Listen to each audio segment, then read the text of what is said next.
이사야 21장 15절부터인데요. 본문 내용은 히스기야 왕 시대에 국무총리였던 셈나, 그리고 그 다음 셈나가 폐위되고 엘리야김이라는 사람이 세워집니다. 그 내용을 이사야 선지자가 계시하는 말씀이죠. 15절 주 만군의 여호와께서 이르시되 너는 가서 그 국고를 맡고 왕궁 맡은 자 셈나를 보고 이르기를 내가 여기와 무슨 관계가 있느냐, 여기에 누가 있기에 여기서 너를 위하여 묘시를 팠느냐, 높은 곳에 자기를 위하여 묘시를 팠고 반석에 자기를 위하여 처소를 쪼아내었도다. 나 여호와가 너를 단단히 결박하고 장사같이 세게 던지되 반드시 너를 모질게 감싸서 공같이 광막한 곳에 던질 것이라. 주인의 집에 수치를 끼치는 너여, 내가 그곳에서 죽겠고 내 영광의 수레도 거기에 있으리라. 내가 너를 내 관직에서 쫓아내며 내 주위에서 낮추리니 그날에 내가 hil기야의 아들 내 종 엘리야김을 불러 내 옷을 그에게 입히며 내 띠를 그에게 띄워 힘있게 하고 내 정권을 그의 손에 맡기리니 그가 예루살렘 주민과 유다의 집의 아버지가 될 것이며 내가 또 다윗의 집의 열쇠를 그의 어깨에 두리니 그가 열면 닫을 자가 없겠고 닫으면 열 자가 없으리라. 못이 단단한 곳에 박힌같이 그를 견고하게 하리니 그가 그의 아버지의 집의 영광의 보좌가 될 것이요 그의 아버지의 집의 모든 영광이 그 위에 걸리리니 그 후손과 족속되는 각 작은 그릇 곧 종자로부터 모든 항아리까지니라. 종지로부터 모든 항아리까지니라. 만군의 여호와께서 이르시되 그날에는 단단한 곳에 박혔던 못이 사그리니 그 못이 부러져 떨어짐으로 그 위에 걸린 물건이 부서지리라 하셨다 하라. 나 여호와의 말이니라. 아멘. 셈나는 앞에서 언급한 것처럼 히스기야 왕 시대의 국내 대신입니다. 국고를 맡고 있었고요. 또 왕궁을 맡고 있었습니다. 그러니까 실제로 왕 다음으로 애국의 그 요셉과 같이, 국무총리 요셉과 같은 역할을 하고 있었죠. 모든 사람이 이 셈나의 위치에 오르는 것이 대부분의 그 인생의 비전이요, 꿈이요, 표대가 되는 거죠. 셈나는 실제로 모든 사람이 부러워하는 그 위치에 올랐습니다.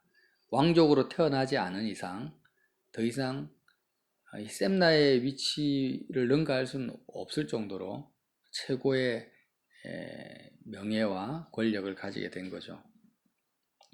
그런데 하나님께서 그를 향해서 뭐라고 하냐면 너가 16절에 여기와 무슨 관계가 있느냐, 여기라는 것은 이스라엘을 말합니다. 유다를 말합니다.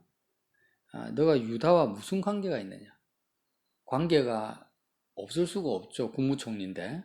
근데 하나님의 시각에서는 아무 관계가 없는 거예요. 왜 관계가 없다고 하십니까? 여기에 누가 있기에 여기서 너를 위하여 묘시를 팠느냐, 높은 곳에 자기를 위하여 묘시를 팠고 반석에 자기를 위하여 처소를 쪼아내었도다. 그러니까 셈나는요, 모든 것을 다 가지고 있었습니다. 부귀영화와 명예와 자신의 삶의 기반을 든든히 다 했겠죠. 평생 먹고 살 재산도 다 모아놨습니다. 이제 남아있는 염려는 뭐밖에 없습니까? 내가 죽은 다음에 내가 어떻게 장사될 것인가? 죽음 이후에 내가 이 땅에서 자손 대대로, 지금 김정은이 김일성하고 김정일 자기 할아버지 아버지를 섬기잖아요. 그렇게 김일성처럼 김정일처럼 미이라로 자기 묘시를 잘, 자기 시신까지 잘 꾸며가지고 자기가 죽은 다음에도 자손들이 자기를 칭송할 수 있도록 그렇게 잘 묘시를 파야 되겠다. 뭐 이런 식의 생각을 했던 것 같아요. 얼마나 하나님의 나라와 상관없이 이 세상, 이 땅의 삶의 집착의 극단을 보여주고 있는 거죠. 그래서 그런 셈나를 향해서 너가 도대체 하나님의 나라와 선택된 백성과 아무 관계가 없다. 너가 국무총리라 할지라도. 너의 행세를 보니까 정말 죽음 이후에 하나님 앞에 설 생각하지 않고 끝까지 이 땅에서의 부귀영화에 집착하는 그 셈나를 어떻게 하겠습니까? 17절 나 여호와가 너를 단단히 결박하여 장사같이 세게 던지되 반드시 너를 모질게 감싸서 공같이 광막한 곳에 던질 것이라. 인정사정 없이 내치겠다라는 것입니다. 주인의 집에 수치를 끼치는 너여. 하나님의 집에 하나님이 사실은 주인입니다. 그 집에 수치, 부끄러움을 끼치는 너여, 셈나야. 내가 그곳에서 죽겠고 내 영광의 수레도 거기 있으리라. 내가 너를 내 간직에서 쫓아내며 내 주에서 낮추리라.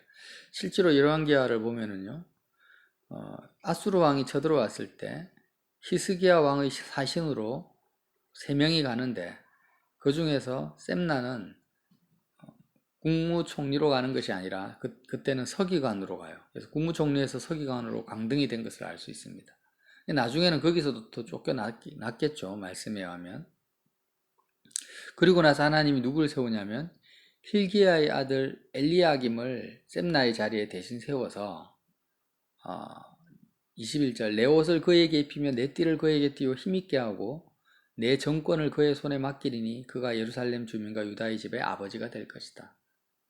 그래서 힐기야 하나님의 말씀에 순종하며 그의 마음이 이제는 셈나와 다르게 정말 그의 나라와 그의 의를 구하는 엘리야김이라는 훌륭한 사람을 이제 셈나의 위치에 세우게 됩니다. 그렇게 세웠을 때 어떤 현상이 벌어집니까?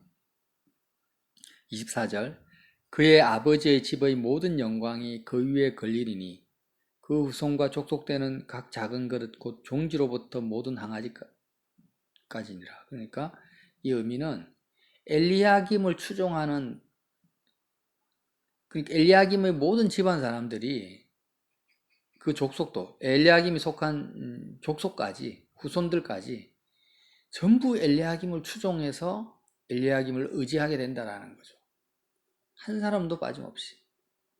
자, 우리가 이렇게 왜 하나님이 셈나와 엘리야김을 이렇게 두 사람을 대조시켜서 우리에게 보여주시는지를 정말 중요한 교훈을 우리가 얻을 수 있습니다. 우리가 예수님 믿기 전에는요, 세상 권세를 많이 의지하죠. 잘 나가는 정치인들, 아니면은, 기업가들, 힘 있는 사람들, 지식인들, 이런 사람들을 의지합니다.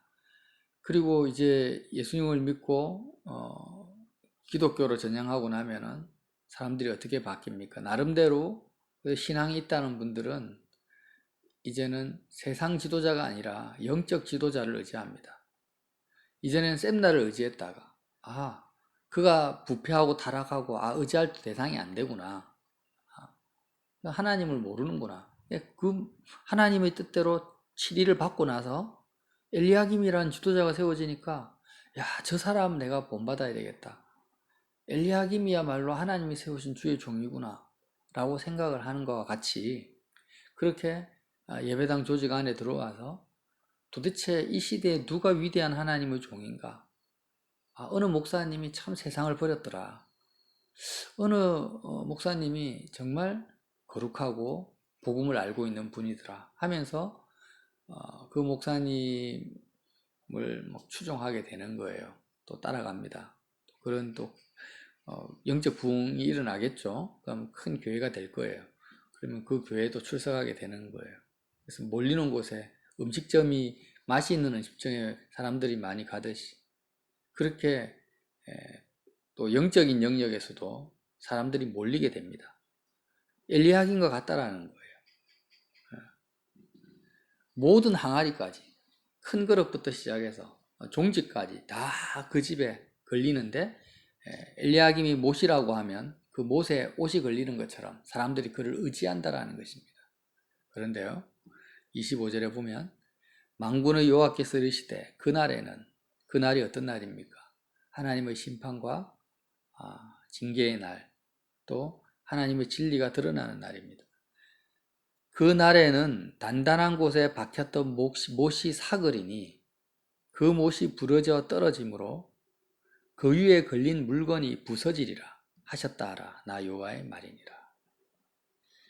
여호와께서는 그가 하나님이 세운 훌륭한 영적 지도자라 할지라도 그를 의지하는 것을 기뻐하지 아니하시고 의지해서는 안 된다는 것입니다. 사람들은 세상을 버렸다. 내가 이제 세상과 상관이 없어졌다. 그러면 다음부터 이제 대상만 바뀌는 거예요. 육적인 지도자에서 하나님의 인정을 받는 영적 지도자. 우리가 예수님을 보면 알 수 있습니다. 예수님은 말 그대로 하나님이십니다. 그리고 메시아고 그리스도이십니다. 그러나 주님이 이 땅에 오셔서 자신을 따라왔던 수많은 군중들 그리고 제자들을 향해서 어떤 사역을 하셨습니까? 예수님께서 하신 일은 육적인 그리스도 메시아를 의지하게 한 것이 아니라 오히려 버리게 하셨습니다. 육적인 메시아, 이 땅에서 자신들의 삶을 든든하게 해줄 단단한 못처럼 의지할 만한 그리스도가 아니다.